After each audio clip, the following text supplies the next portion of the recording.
treated him very handsomely. Ali Baba's son did not choose to lie under such obligation to Cogia Houssain, but was so much straitened for want of room in his house that he could not entertain him. He therefore acquainted his father Ali Baba with his wish to invite him in return. Ali Baba with great pleasure took the treat upon himself. "Son," said he, "tomorrow being Friday, which is a day that the shops of such great merchants as Cogia Houssain and yourself are shut, get him to accompany you, and as you pass by my door call in. I will go and order Morgiana to provide a supper." The next day Ali Baba's son and Cogia Houssain met by appointment, took their walk, and as they returned, Ali Baba's son led Cogia Houssain through the street where his father lived, and when they came to the house, stopped and knocked at the door. "This, sir," said he, "is my father's house, who, from the account I have given him of your friendship, charged me to procure him the honour of your acquaintance, and I desire you to add this pleasure to those for which I am already indebted to you." Though it was the sole aim of Cogia Houssain to introduce himself into Ali Baba's house, that he might kill him, without hazarding his own life or making any noise, yet he excused himself, and offered to take his leave. But a slave having opened the door, Ali Baba's son took him obligingly by the hand, and in a manner forced him in. Ali Baba received Cogia Houssain with a smiling countenance, and in the most obliging manner he could wish. He thanked him for all the favours he had done his son, adding withal the obligation was the greater, as he was a young man, not much acquainted with the world, and that he might contribute to his information. Cogia Houssain returned the compliment by assuring Ali Baba that though his son might not have acquired the experience of older men, he had good sense equal to the experience of many others. After a little more conversation on different subjects, he offered again to take his leave, when Ali Baba, stopping him, said, "Where are you going, sir, in so much haste? I beg you would do me the honour to sup with me, though my entertainment might not be worthy of your acceptance. Such as it is, I heartily offer it." "Sir," replied Cogia Houssain, "I am thoroughly persuaded of your good will, but the truth is, I can eat no victuals that have any salt in them. Therefore, judge how I should feel at your table." "If that is the only reason," said Ali Baba, "it ought not to deprive me of the honour of your company; for, in the first place, there is no salt ever put into my bread, and as to the meat we shall have to night, I promise you there shall be none in that. Therefore you must do me the favour to stay. I will return immediately." Ali Baba went into the kitchen, and ordered Morgiana to put no salt in the meat that was to be dressed that night, and to make quickly 2 or 3 ragouts besides what he had ordered, but be sure to put no salt in them. Morgiana, who was always ready to obey her master, could not help being surprised at his strange order. "Who is this strange man," said she, "who eats no salt with his meat? Your supper will be spoiled if I keep it back so long." "Do not be angry, Morgiana," replied Ali Baba. "He is an honest man, therefore do as I bid you." Morgiana obeyed, though with no little reluctance, and had a curiosity to see this man who ate no salt. To this end, when she had finished what she had to do in the kitchen, she helped Abdallah to carry up the dishes, and looking at Cogia Houssain, knew him at first sight, notwithstanding his disguise, to be the captain of the robbers, and examining him very carefully, perceived that he had a dagger under his garment. "I am not the least amazed," she said to herself, "that this wicked man, who is my master's greatest enemy, would eat no salt with him, since he intends to assassinate him; but I will prevent him." Morgiana, while they were at supper, determined in her own mind to execute one of the boldest acts ever meditated. When Abdallah came for the dessert of fruit, and had put it up with the wine and glasses before Ali Baba, Morgiana retired, dressed herself neatly with a suitable head dress like a dancer, girded her waist with a silver gilt girdle, to which there hung a poniard with a hilt and guard of the same metal, and put a handsome mask on her face. When she had thus disguised herself, she said to Abdallah, Tigir Tabar, and let us go divert our master and his son's friend, as we do sometimes when he is alone."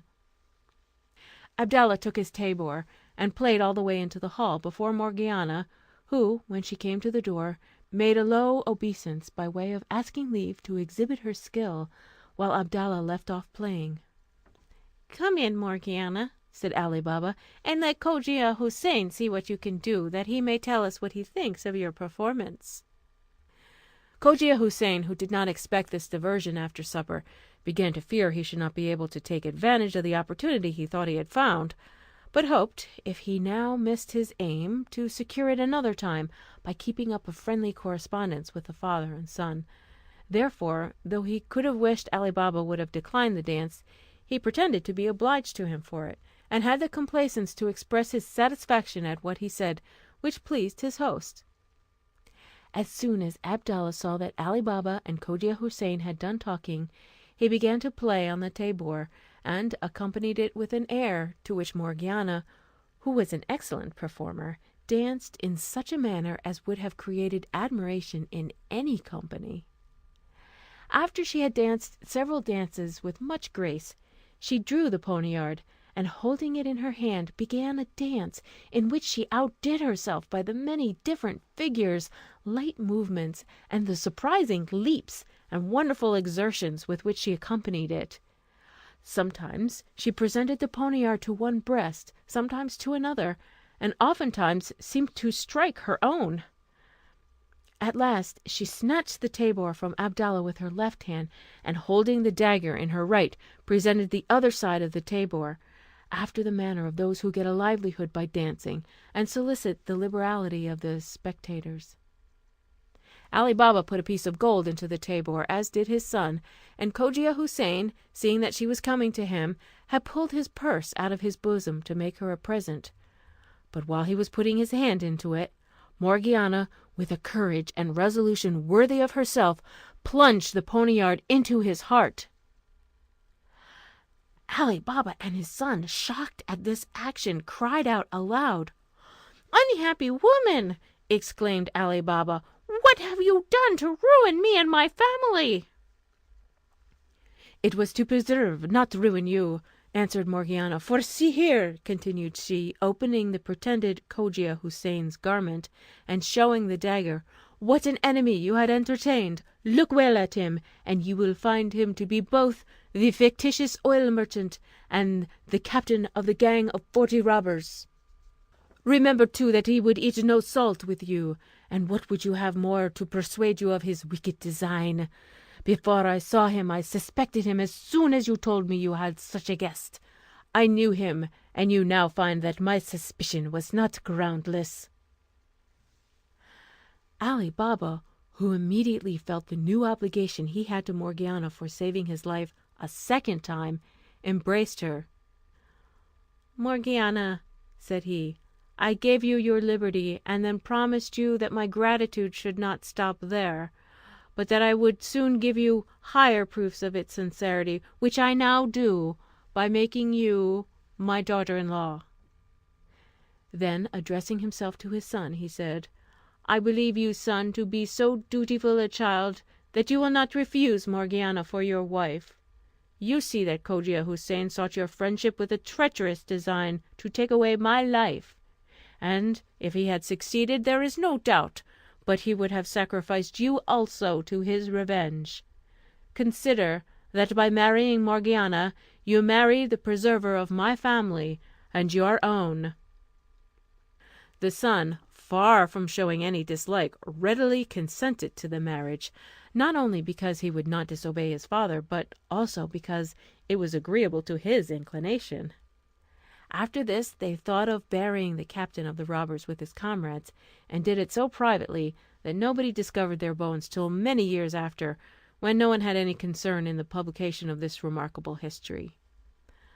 A few days afterward Ali Baba celebrated the nuptials of his son and Morgiana with great solemnity, a sumptuous feast, and the usual dancing and spectacles, and had the satisfaction to see that his friends and neighbours, whom he invited, had no knowledge of the true motives of the marriage, but that those who were not unacquainted with Morgiana's good qualities commended his generosity and goodness of heart. Ali Baba did not visit the robbers' cave for a whole year, as he supposed the other two, whom he could get no account of, might be alive. At the year's end, when he found they had not made any attempt to disturb him, he had the curiosity to make another journey. He mounted his horse, and when he came to the cave he alighted, tied his horse to a tree, then approaching the entrance, and pronouncing the words, "Open, Sesame," the door opened. He entered the cavern, and by the condition he found things in, judged that nobody had been there since the captain had fetched the goods for his shop. From this time he believed he was the only person in the world who had the secret of opening the cave, and that all the treasure was at his sole disposal. He put as much gold into his saddle-bag as his horse could carry, and returned to town. Some years later he carried his son to the cave, and taught him the secret, which he handed down to his posterity, who, using their good fortune with moderation, lived in great honour and splendour.